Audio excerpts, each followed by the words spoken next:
English for Beginners, my top tips. Hello guys, welcome to Speak English Fluently in 30 Days. I've been learning English for more than 20 years now.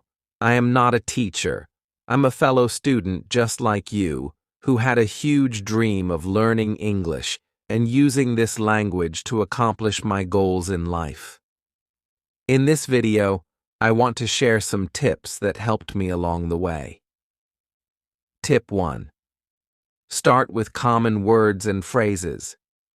Actually, this tip comes from the Soviet style of teaching English, because this is the style that was used in my school. You start with learning common words and phrases. Start by learning everyday words and simple phrases that people use all the time. The basic ones are greetings. Hello, how are you? Great to meet you. All the numbers. 1, 2, 3. Common verbs. Eat, go, sleep. Basic questions like, what's your name? Where are you from? Then you learn topics. Everyone who went to a school in post-Soviet countries knows that topics in English were super important. This is what everything was based on, and every month, at least in our school, was dedicated to a specific topic. Honestly, I am so grateful for that, because when I came to the US, I knew how to talk about history, theater, music.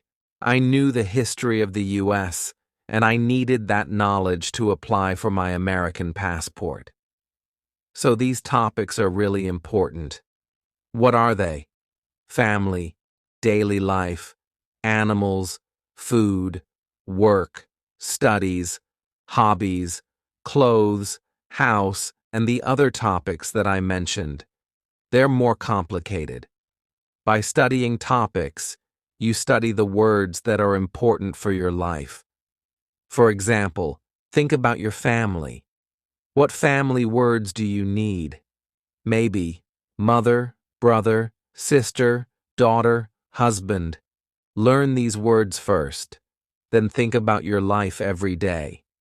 What do you do every day? Brush your teeth, commute, you go shopping. Think about your life and learn these words. It's good to learn weather words too. People talk about the weather a lot. I have a whole video on small talk, so make sure to watch it. Learn these types of weather words. The weather is amazing, or it's raining. Oh my God, we need water here in California. I'm a bad actress, okay? Anyways. Tip 2.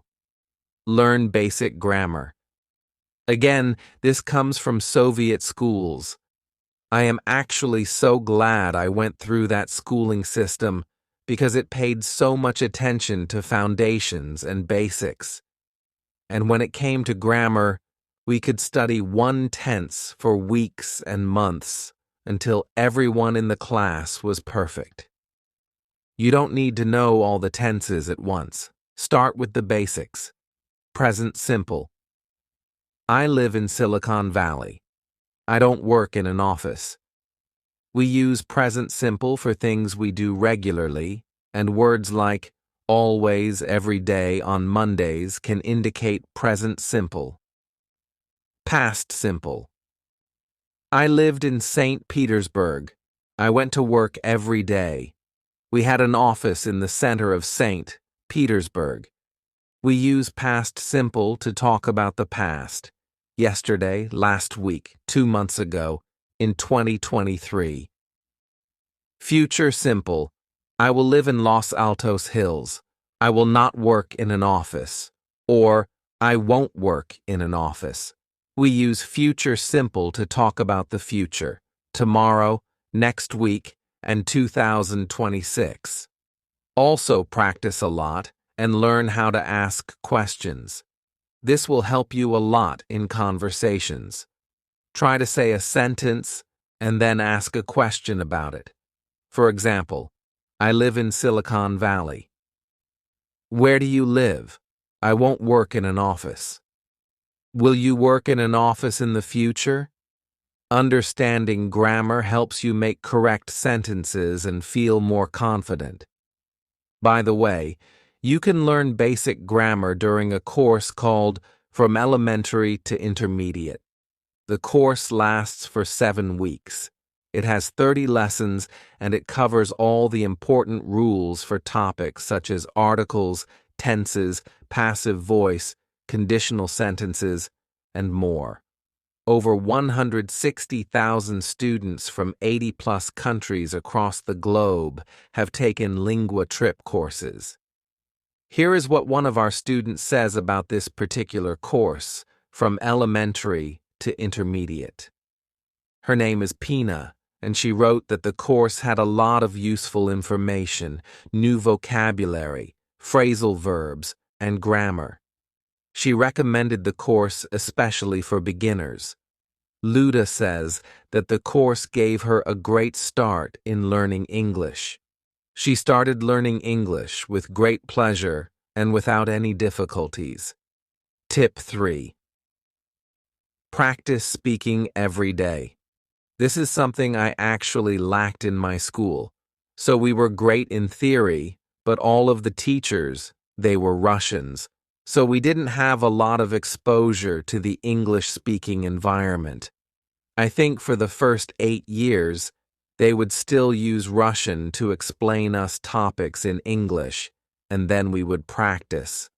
But in the last 3 years, we had the most amazing teacher who told us, you cannot speak any other language except for English in this class.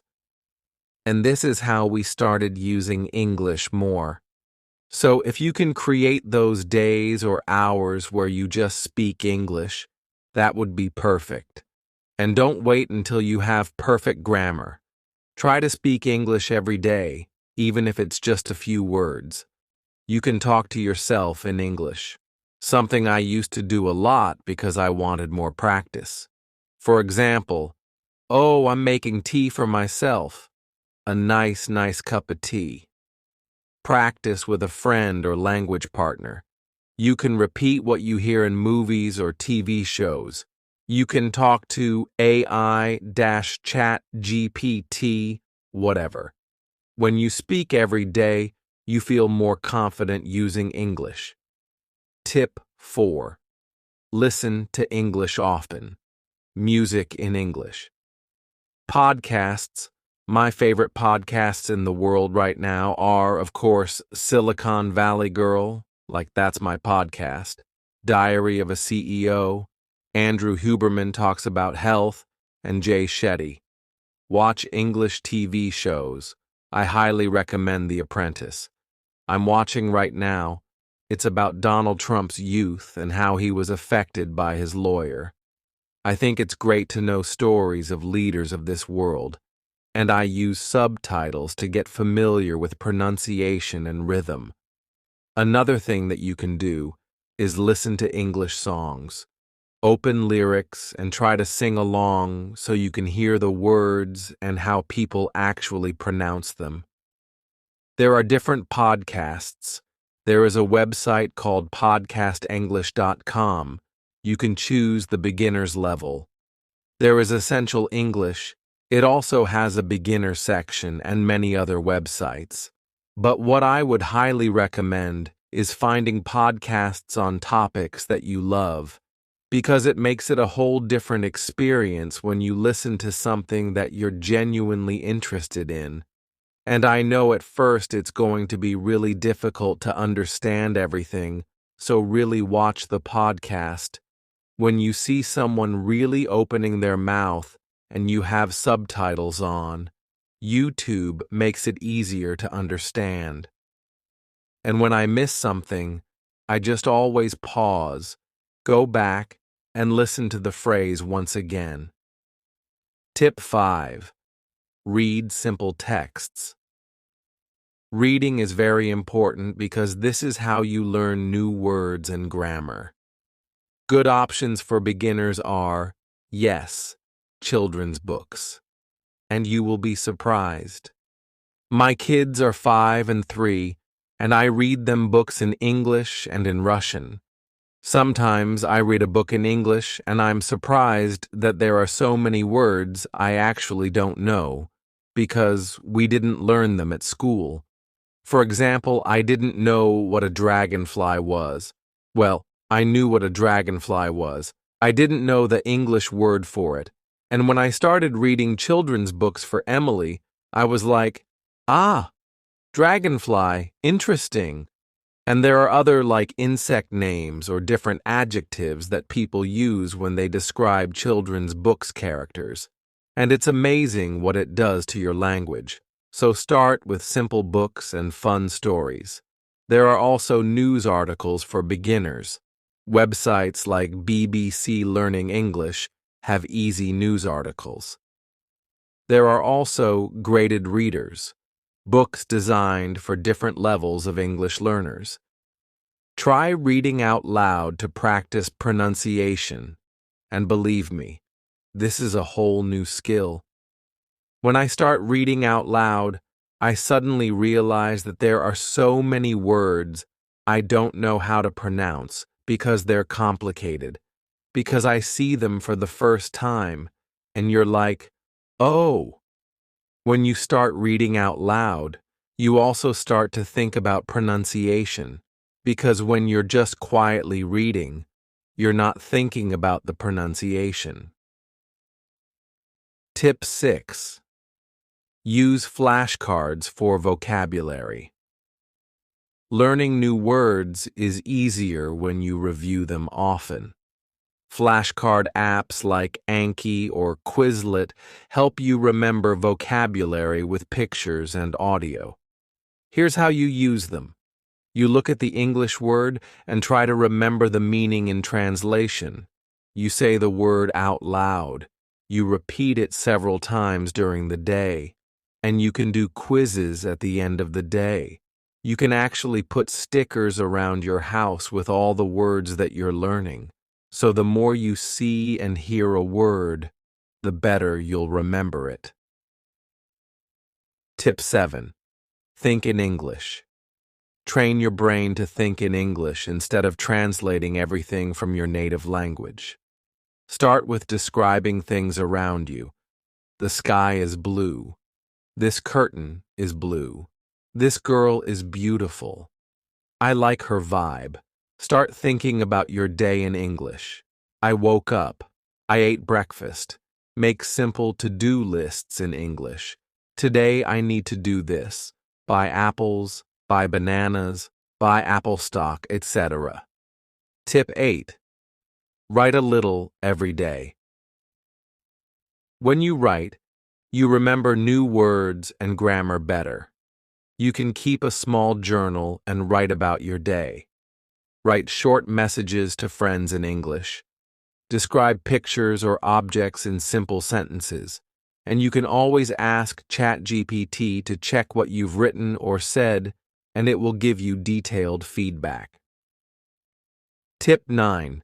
Mistakes are okay. Mistakes are absolutely fine. Native speakers make them all the time. Yes, it's kind of sad if you make a mistake during a test, but it's absolutely fine if you make mistakes throughout your life and during the day. This is how you learn. That's the only way to learn. And the more you practice, the better you will get. Every mistake is a chance to learn and improve. Tip 10. Practice, practice, practice. Try to practice a little every day. Even 10 minutes is helpful. Practice makes perfect. If you could set a timer. Every Monday I review something I've learned. Every Tuesday I learn grammar. Every Wednesday I listen to a podcast. Make it a habit. Put it in your calendar. Think of it this way. It's not a test. It's not an exam. It's another tool that you're acquiring to make your dreams come true. Thank you so much for watching this video, and I'll see you very soon on this channel. I'm looking forward to reading your comments about your favorite tips from this video. Bye.